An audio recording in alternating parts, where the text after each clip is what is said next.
बच्चों, आज मैं आपके लिए हमारी मल्हार पाठ्य पुस्तक से पाठ नंबर 10 परीक्षा के कुछ शब्दार्थ एवं महत्वपूर्ण प्रश्नों के उत्तर लेकर के आया हूँ। तो बात करते हैं शब्दार्थों की।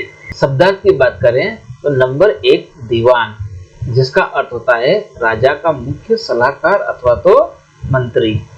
नंबर 2 निर्भय, जिसका अर्थ होता है बिना डरे अथवा तो जो डरावना न हो।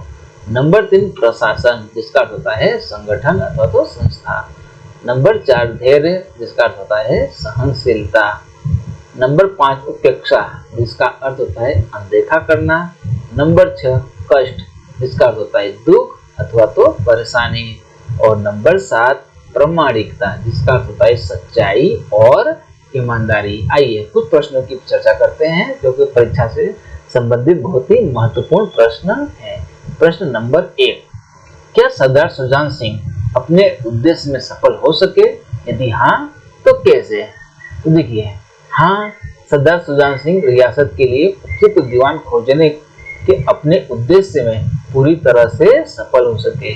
अब कैसे सफल हुए कि एक दिन हॉकी मैच का आयोजन हुआ। शाम के समय जब खेल बंद हुआ तब सुजान सिंह एक किसान का रूप धारण करके मैच स्थल के निकट एक गाड़ी ले आए। उन्होंने गाड़ी को नाले में फंसा दिया। खिलाड़ी एक एक करके वहां से गुजर रहे थे। अधिकांश खिलाड़ियों ने ज्यादातर खिलाड़ियों ने उस किसान की समस्या को अनदेखा कर दिया था। देख करके भी मदद करने नहीं गए, पर एक युवक ने कीचड़ में धंस कर भी किसान की मदद करके गाड़ी को नाले से बाहर निकलवा दिया। सुजान सिंह को दीवान पद के लिए एक ऐसा दयालु व्यक्ति मिल गया जो दयालु था, उसके अंदर दया का भाव था, जिसमें जख्मी होकर के वो क्या था, घायल भी था, जख्मी था, उसके पैरों में चोट भी लगी हुई थी। तब भी एक गरीब किसान की मदद करके अपने हृदय के साहस और आत्मबल का वह परिचय दिया था।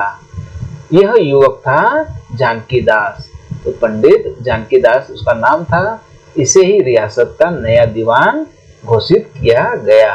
प्रश्न नंबर 2, क्या आप सुजान सिंह द्वारा चुने गए व्यक्ति को रियासत का उपयुक्त दीवान मानते हैं? यदि हाँ तो कैसे?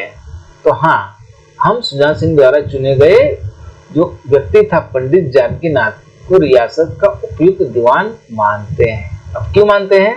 कि इसका कारण यह है कि पंडित जानकी नाथ के हृदय में वे सभी गुण मौजूद थे, विद्यमान थे, जो इस पद के लिए अपेक्षित अर्थात जरूरी थे, योग्य थे।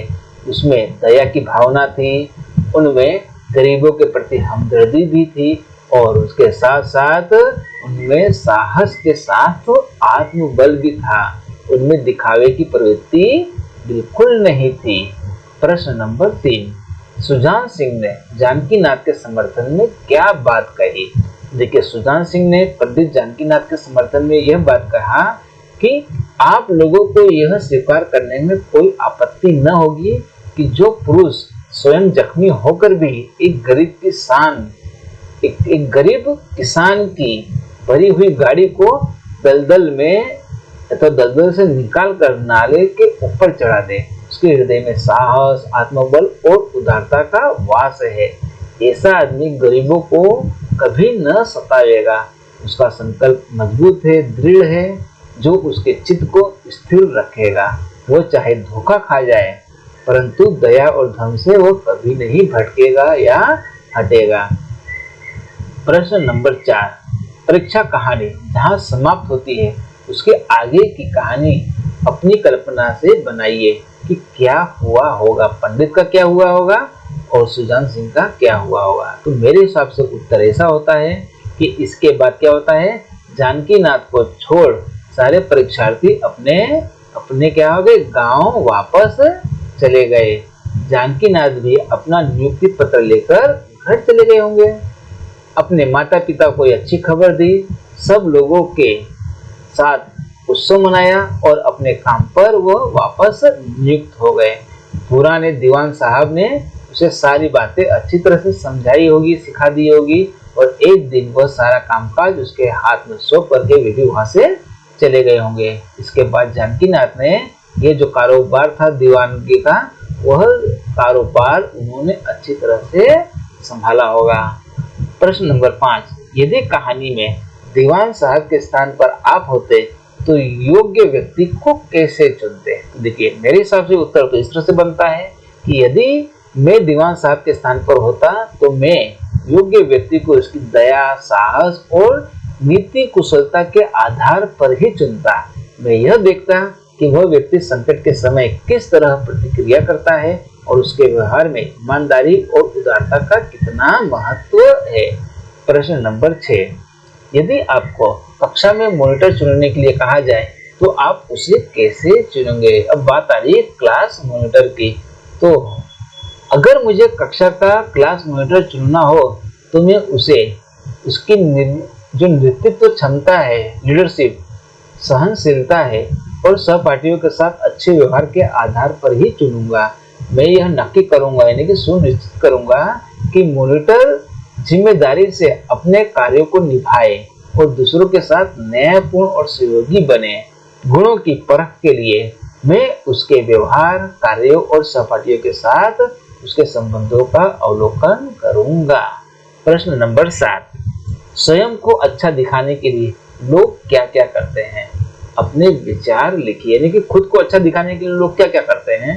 तो लोग अपने आप को अच्छा दिखाने के लिए नए फैशन के कपड़े पहनते हैं, सबसे मीठा बोलते हैं, यानी कि मीठी वाणी बोलने का वो प्रयास करते हैं, कसरत करके अपने शरीर को अच्छा बनाते हैं, सभी मेहनत करके खूब धन कमाते हैं और समझदारी दिखाने की कोशिश करते हैं। प्रश्न नंबर 8, क्या स्वयं को अच्छा दिखाने में और स्वयं को अच्छा होने में कोई अंतर है? तो भला कैसे? जो व्यक्ति मन से अच्छा होता है वह सबकी मदद करता है, किसके भी बारे में बुरा नहीं सोचता, यानी किसी के भी बारे में वो कभी बुरा नहीं सोचता, दूसरों का मन नहीं दुखाता और जो व्यक्ति अच्छा दिखता है वो सिर्फ अपना काम होने तक ही मतलब रखता है, वो किसी को भी मदद नहीं करता, दूसरों को परेशान देखने में ही उसे अच्छा लगता है या मजा आता है। प्रश्न नंबर 9, प्रस्तुत पाठ में से जीवन के कौन कौन से मूल्य सीखने को मिलते हैं?